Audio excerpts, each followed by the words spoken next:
Look out, America. You are being watched. As we drive down the road, the forward-facing cameras can capture the license plates up to 160 miles per hour. This car is capable of taking pictures of thousands of license plates a minute. The MVTRAC system is a 4-camera license plate recognition system. 2 forward-facing cameras that capture your oncoming traffic, parallel parked vehicles, along with adjacent lane traffic. The rear cameras are configured to capture your perpendicular parked vehicles. Each plate that MVTRAC reads also captures the date and timestamp and GPS coordinate of the car, and then that information is fed back to the company's central database. MVTRAC leases its technology to repossession agents. They use it to repossess vehicles from owners who have fallen behind in their payments. Systems like this are being used all around the world. It's estimated that more than 1/3 of large U.S. police forces have them to track down stolen vehicles and collect on unpaid parking tickets. But the police are also building huge databases of vehicle location information, whether or not the owners of the cars in question have done anything wrong. The thing that bothers me about it the most is that most of the records in the database are of innocent people. When Mike Katz-Lacabe found out the police in his hometown, San Leandro, California, were using license plate readers, he used the California Public Records Act to find out what they had on his 2 cars. My vehicles have been photographed more than 100 times. Each of those times, with a date and timestamp and of course the location data.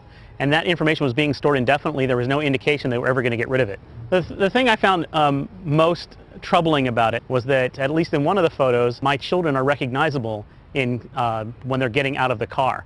It's an image that was captured by this automated license plate scanner that's mounted on a police car as it was driving by my house. I'm in my driveway, and we're just getting out of the car, and you can identify both of my 2 daughters. The police chief in San Leandro said the data is only being used to stop or solve crime, and they're holding on to the data because it could be valuable in solving future cases. In the past, local police departments wouldn't have bothered to shoot and store pictures of cars they had no reason to suspect. But cheap access to powerful technology is changing all that. It costs less than $2 a year to store a gigabyte of information. That's down from $19 in 2005. So now, even a relatively small police force can put together a database with millions of plate numbers in it. And they're not the only ones. There are millions and millions per day that are gathered.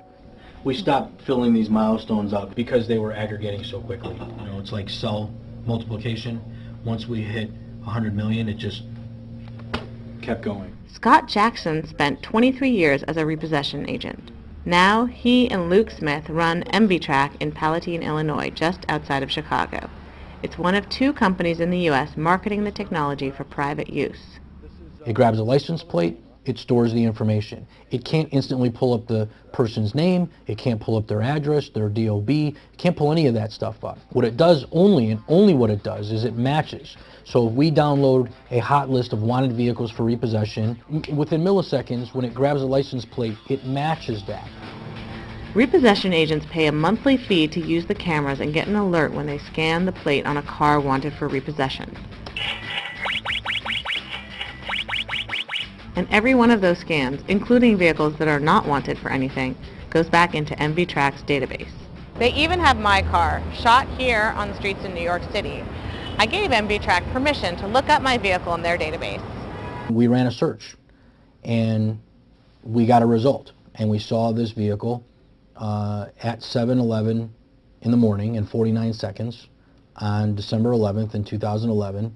And it was last seen at that latitude and that longitude. And that report is stored on the back-end server. That's a problem for California State Senator Joe Simidian.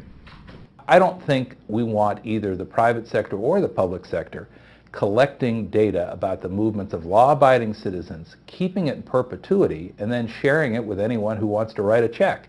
Right now, all of that's entirely within the law. Senator Simidian sponsored a bill earlier this year that would limit the amount of time a private contractor could hold on to the data and require police departments to get search warrants to access it. My hope was to say, couldn't we purge the information after some reasonable period of time? Can't we make sure that if law enforcement is accessing the information, they have a warrant, they have some reasonable basis, some probable cause to ask for the information? The bill was eventually scrapped, faced with opposition from companies like MVTRAC and law enforcement groups. MVTRAC says it has no intention of selling the data to third-party marketing groups. And police departments say they're only using the information to track down bad guys, not to invade the privacy of law-abiding citizens. Cold comfort for people like Mike Katz-Lacabe. My vehicle wasn't stolen. I had committed no crime. There was no warrant out for my arrest.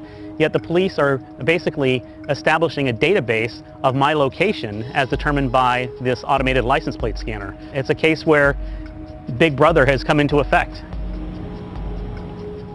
For the Wall Street Journal, this is Julia Angwin in New York.